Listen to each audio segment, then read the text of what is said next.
하나님 말씀은 열왕기하 11장 9절에서 16절까지의 말씀입니다. 열왕기하 11장 9절에서 16절입니다.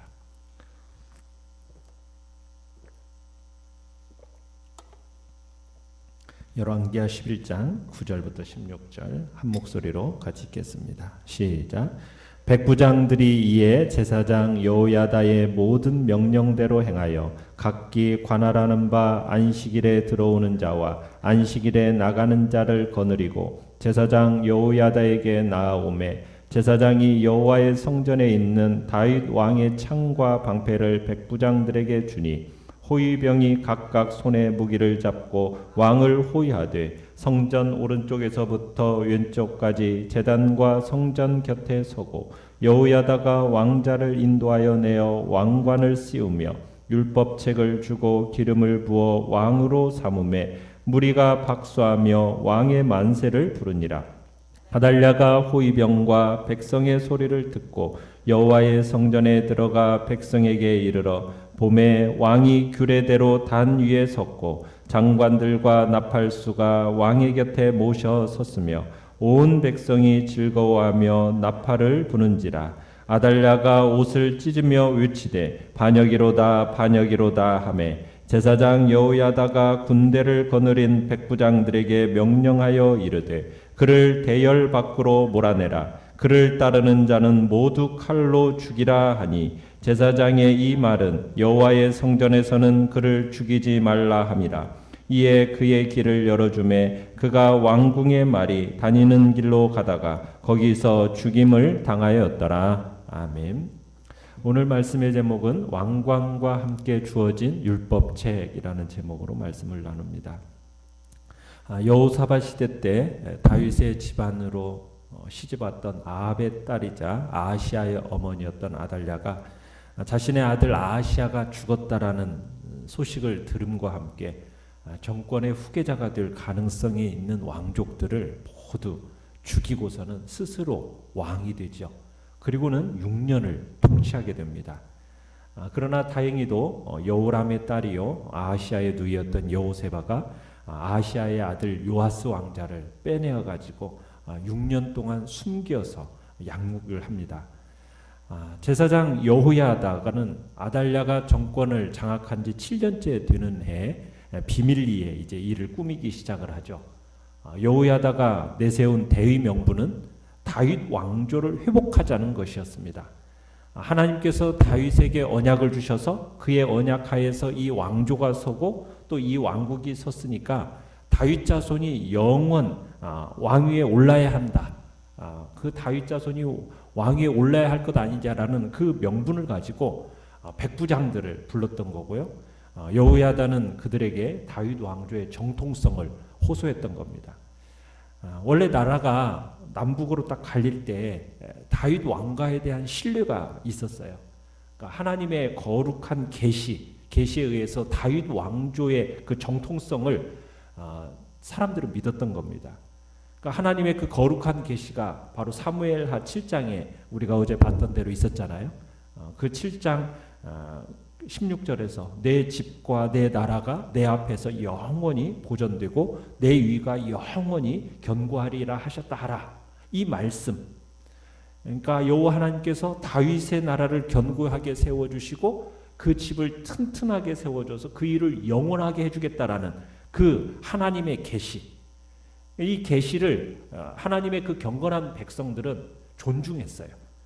그런 까닭에 북쪽 이스라엘 백성들과는 남쪽 유다 사람들과 달랐습니다. 남쪽 유다는 북쪽 이스라엘 백성들은 어떤 실리를 따라서 항의하고 분열해서 나갔다면 이 남쪽 유다 사람들은 그 하나님의 말씀인 계시를 붙들고서는 끝까지 다윗 왕조의 정통성을 인정했던 겁니다. 그러니까 다윗 유다 민족의 대중들에게 있어서는 이 하나님의 계시를 존중하는 마음이 그들 속에는 있었다는 얘기죠.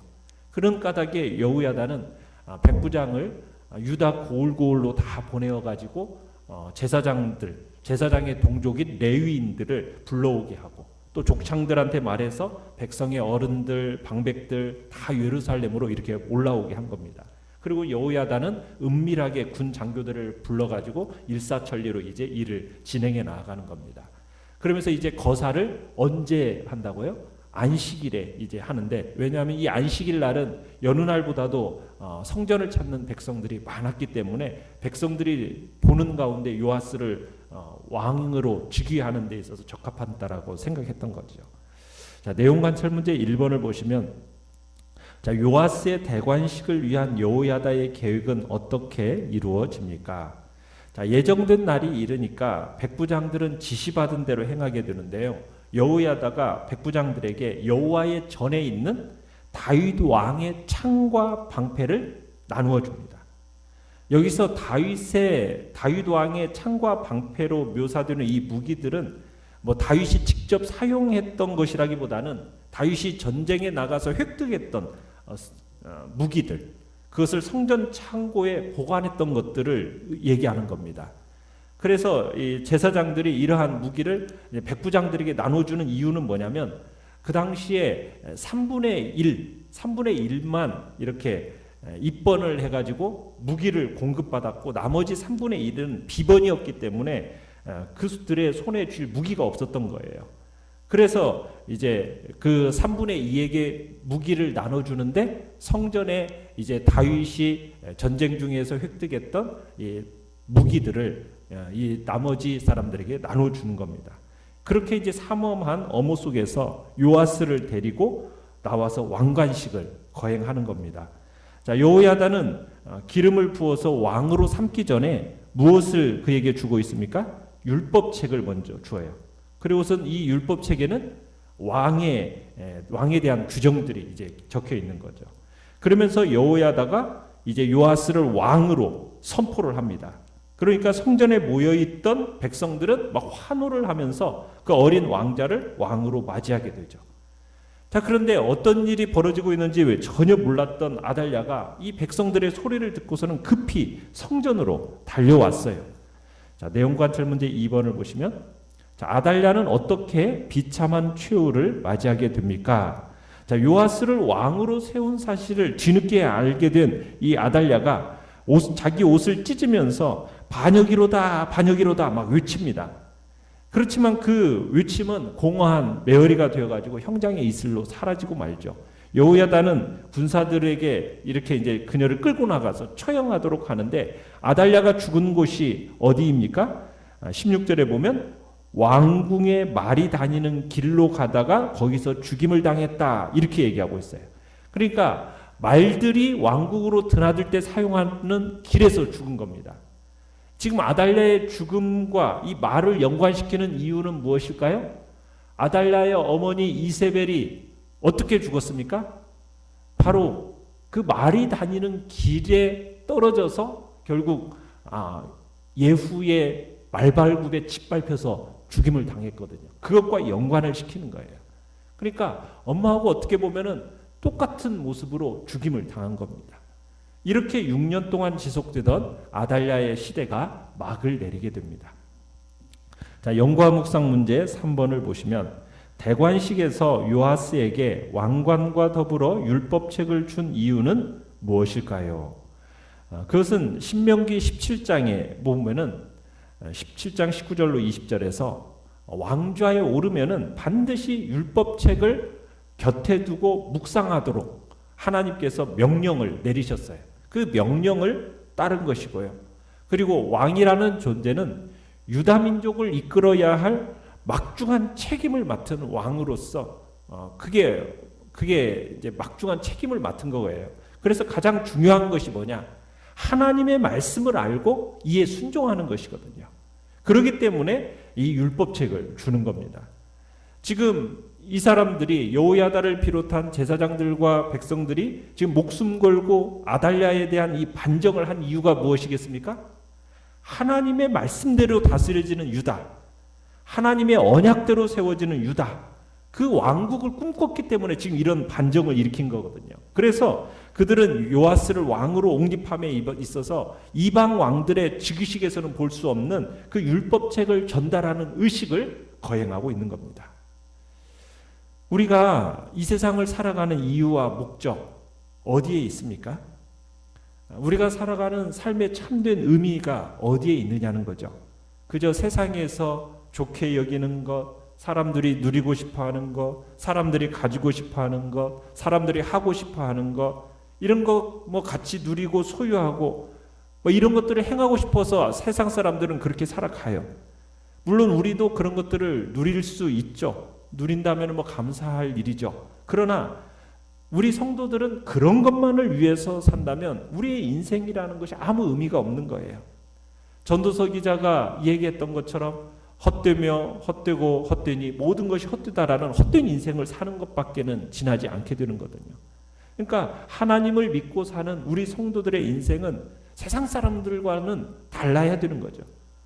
그렇다면 이처럼 허무하고 무익한 인생에서 진정한 삶의 의미를 발견할 수 있는 길이 어디에 있겠습니까? 그것은 바로 오늘 요아스의 손에 쥐어진 하나님의 말씀 가운데서만 발견되어지는 거예요.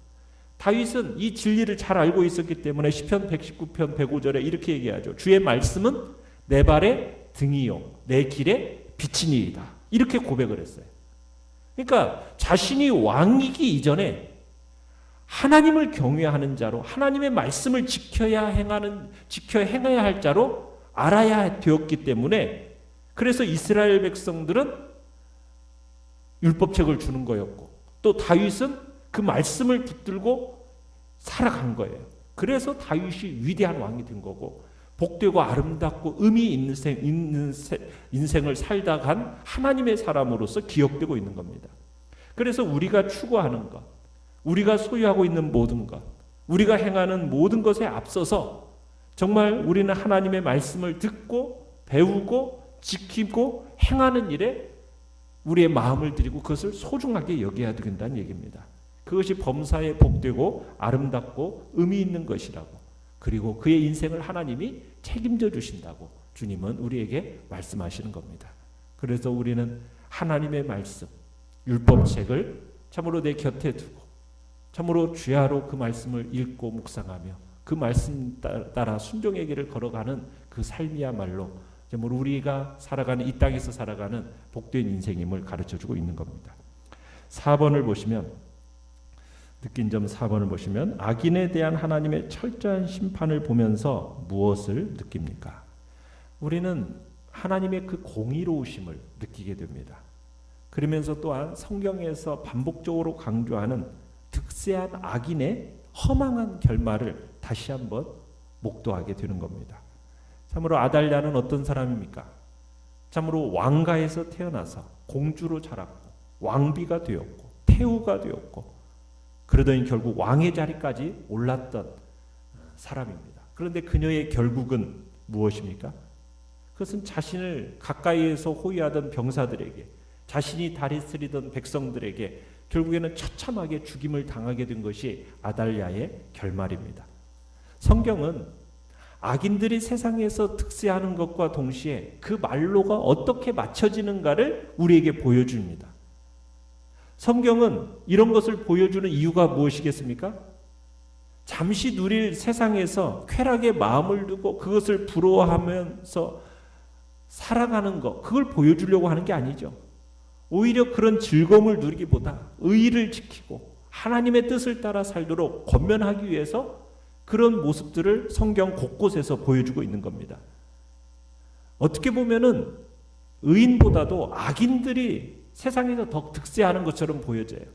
악한 일을 저지르는데도 하는 일마다 잘 되는 것 같습니다. 그래서 때로는 우리의 마음에 그들을 향한 질투와 시기심이 일어나지만 그들을 향해서 질투할 필요가 없다라는 거예요. 잠깐 쉽게 득세하는 것 같지만 아주 허망하게 생을 마감하게 된다라는 것을 성경은 끊임없이 우리에게 보여주고 있는 거거든요. 그들의 영화가 아무리 화려해 보여도 그 영화라는 것은 잠깐이라는 거예요. 그리고 심판이 있고 결국에는 영원한 실패가 있어서 결국에는 그의 인생이 영원하다라는 거예요. 그러나 반면에 의인의 길, 신앙의 길, 이건 참 정반대의 길입니다. 당장은 힘들어요. 손해보고요. 억울함에 처한 지경에 처하는 일들이 있습니다. 하지만 그 마지막이 허망함으로 끝나는 법은 절대로 없다라는 거예요. 왜냐하면 우리 하나님께서 의인의 길을 인정해 주시기 때문에 설령 끝까지 험난한 삶을 살았다고 할지라도 의의를 지키는 삶을 살아오는 자들에게는 신실하신 하나님께서 영원한 천국의 상급으로 갚아주실 것이기 때문에 우리는 그것을 믿음으로 말미암아 참으로 하나님께서 우리에게 보여주신 의의 길을 끝까지 믿음으로 참으로 인내함으로 승리하며 그 길을 걸어가야 하는 것이 마침내 승리의 길임을 성경은 우리에게 끊임없이 가르쳐주고 있는 것입니다. 그래서 진리의 말씀을 오늘도 붙드시고 또 진리의 말씀을 따라서 순종의 길을 걸어가는 그래서 살아계신 하나님의 은혜를 경험하시기를 간절히 바랍니다. 결단과 적용 5번을 보시면 혹시 하나님께 반역하고자 하는 마음을 품었거나 그러한 언행을 한 적이 있다면 회개하고 특별히 위정자들이 하나님의 말씀 위에 바로 설 수 있도록 중보합시다. 모든 지식과 지혜의 근본인 하나님의 말씀을 어떻게 더욱 가까이 할 것인지 계획을 세우고 실천합시다. 아멘. 오늘의 기도 같이 읽겠습니다. 시작. 성경을 주야로 읽고 묵상하며 말씀 속에서 얻은 하나님의 지혜로 세상을 이기게 하소서. 아멘.